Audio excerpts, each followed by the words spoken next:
The freediving that I went to today was super interesting because I learned so much, not just about the breathing and holding the breath and all that stuff, but also about the physics and the science behind diving without an oxygen tank like you would in scuba diving. So many things to unpack, so I'll just say a few of them, I guess. For example, one is when you get down to say about 10 meters, depending on how you're weighted, up to that point, your body would naturally float up if you don't, if you're not like deliberately kicking down there. But then once you get to about 10 meters, let's give that as an example, then actually the opposite happens. You start to kind of fall down. So then as you're on the way back up from the freediving, and I think tomorrow we're going to be going to 20 meters. Today was just at the swimming pool. And on the way up, then you have to kick really hard, and then you get to 10 meters, like that kind of level, and then you can start to float up, so you don't have to kick as hard.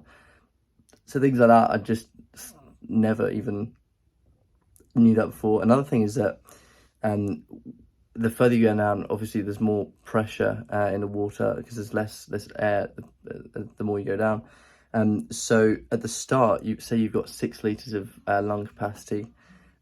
As you go down to 10 meters, that's what you call like another atmosphere. So say you got ground level is 1 atmosphere, 10 meters is 2 atmospheres, 20 meters is 3 atmospheres, etc. You basically have the lung capacity, you divide that by the atmosphere. So 1 is, say you got 6 liters, that because you're on level ground, that's 1.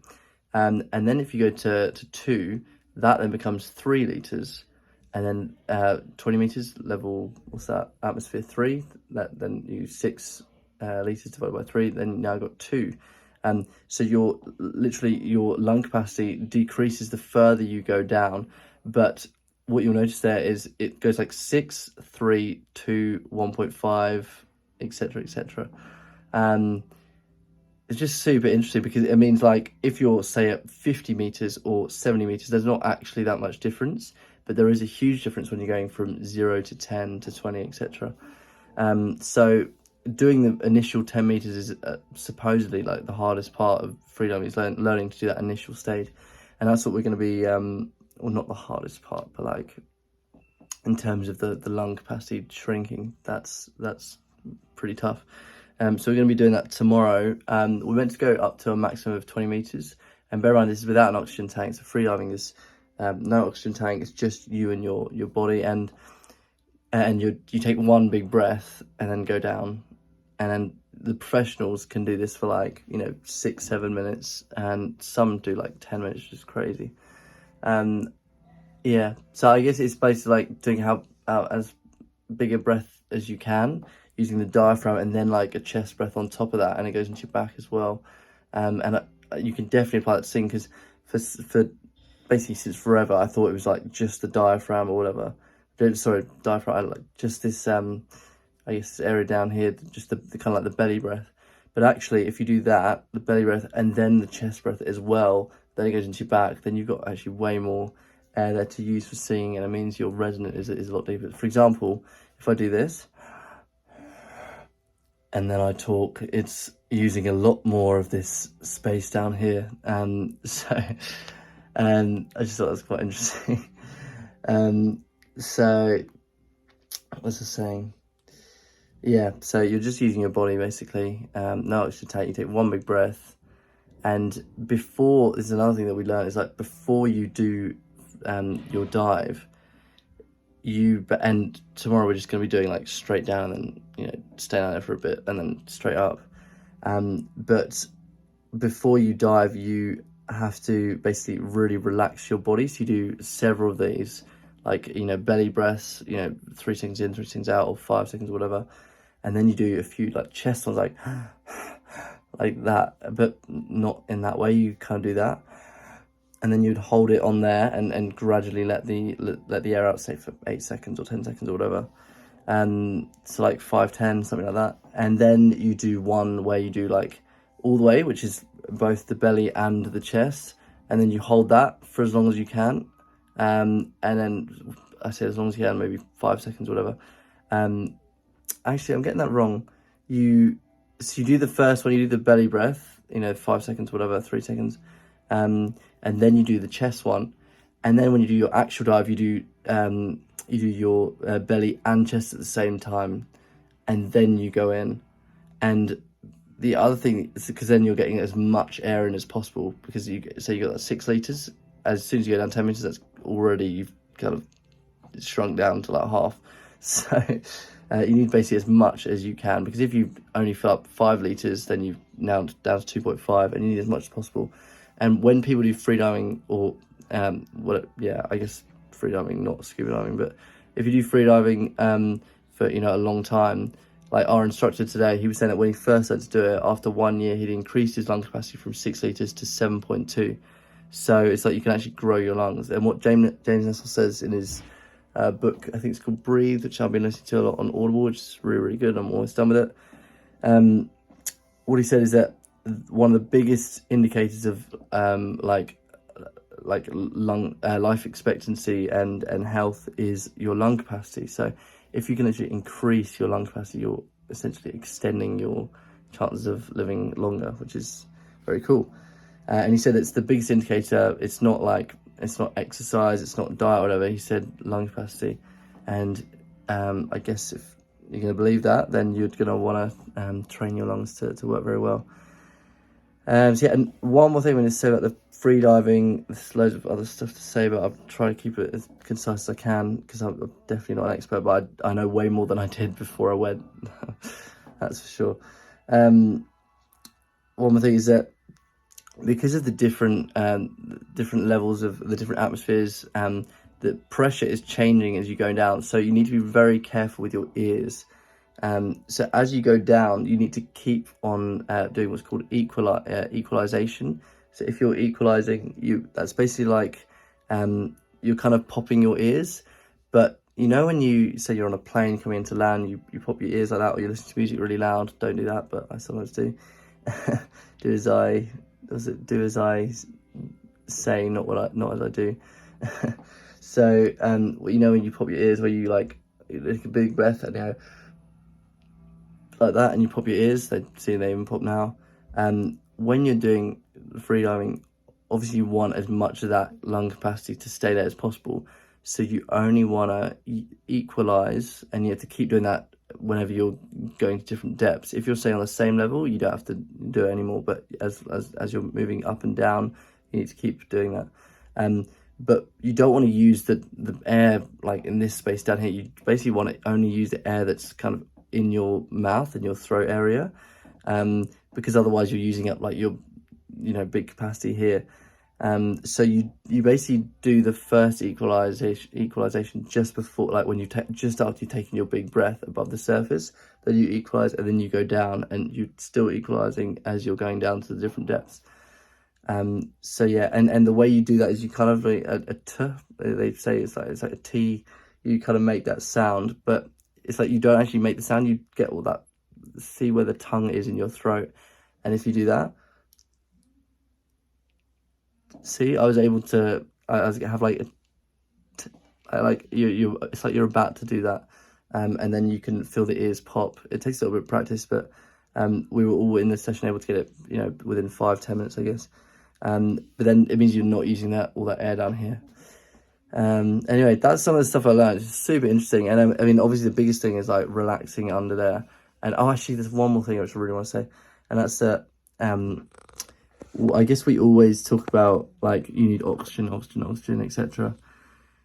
When it comes to breathing. But what was really interesting is that carbon dioxide is actually very, very, very important, and it's not even like bad for you. And that was quite eye-opening, because you say when you're having big breaths, you've got a big breath and you're holding it for a minute and a half or whatever, then you feel a really, really strong urge to breathe. That's called a contraction.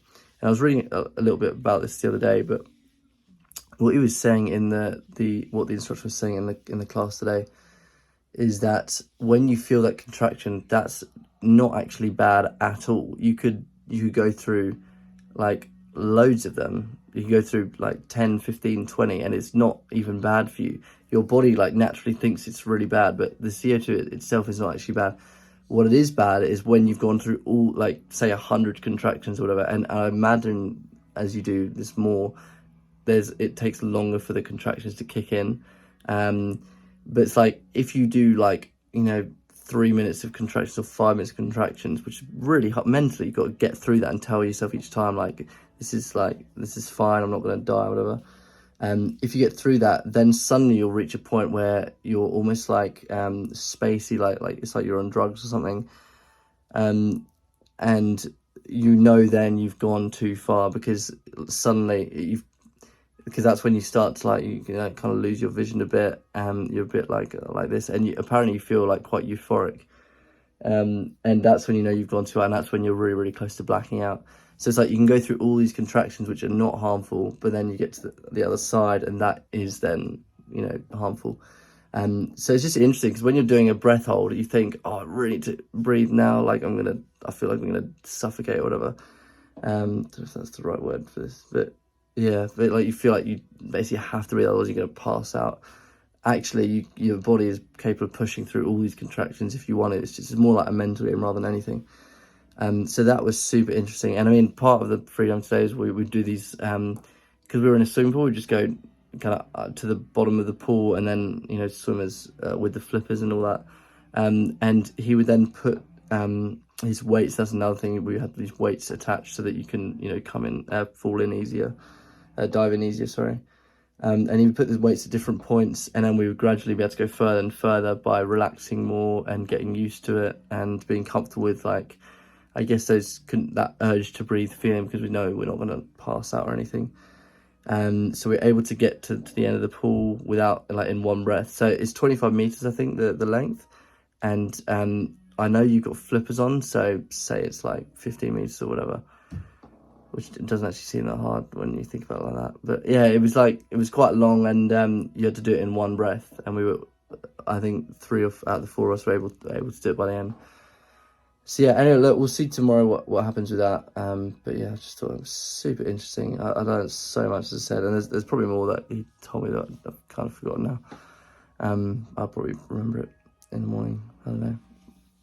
Anyway, so I did that, and then I did the acupuncture session afterwards, and I basically fell asleep when the acupuncture was happening because I was so tired.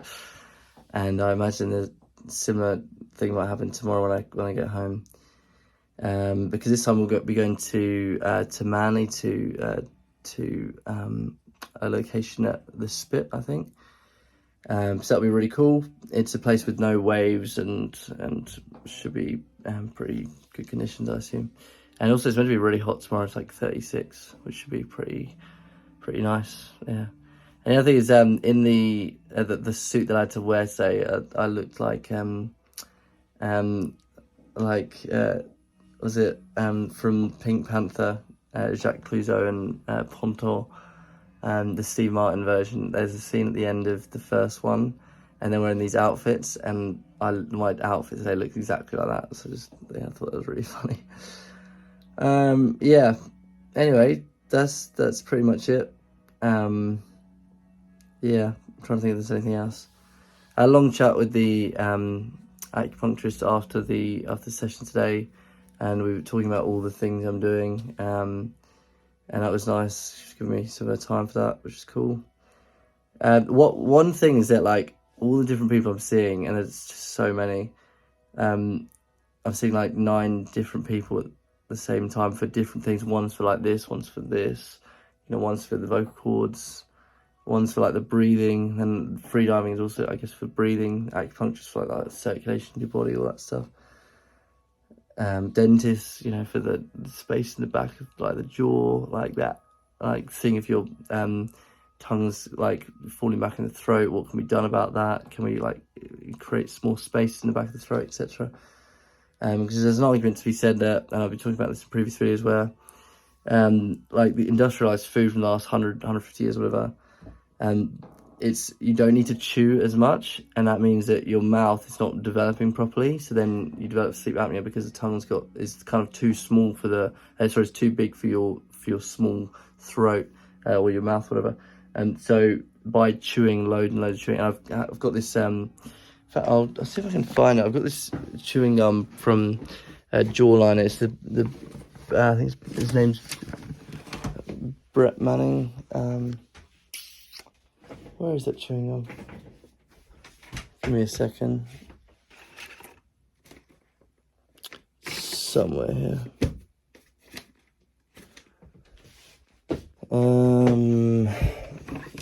Under there? Yeah, here we go.